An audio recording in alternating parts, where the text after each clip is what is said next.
សម្រាប់អ្នកដែលចូលចិត្តបន្លែប្រហែលជាអត់សូវរំលងសឡមួយនេះទេគឺសឡថ្ងៃនេះខ្ញុំធ្វើសឡដាក់ជាមួយត្រីឆ្អើរហើយថែមខ្យងមួយទៀតដំបូងខ្ញុំដាំទឹកឲ្យពុះហើយត្រូវដាក់គល់ស្គ្រៃតាមពិតទៅធម្មតាខ្ញុំញីស្គ្រៃដាក់ទេបងប្អូនវាឈ្ងុយជាងប៉ុន្តែដោយសារខ្ញុំអត់មានស្គ្រៃខ្ញុំដាក់គល់ស្គ្រៃវិញហើយក្រោយមកខ្ញុំចិញ្ច្រំប្រហុកហ្នឹងប្រហែលជា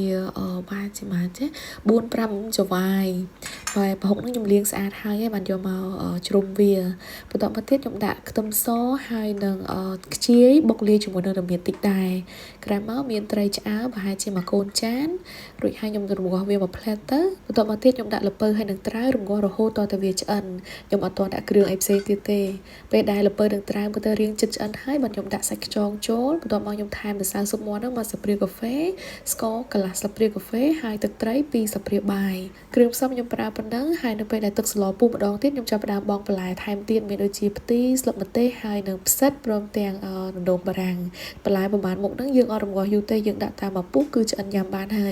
យធម្មតាខ្ញុំចូលចិត្តដាក់ម្អមឬក៏ស្លឹកជីនឹងលាក់ថែមដែរដើម្បីឲ្យវាឈ្ងុយតែថ្ងៃនេះអត់មានអញ្ចឹងគឺបានតែប៉ុណ្្នឹងឯង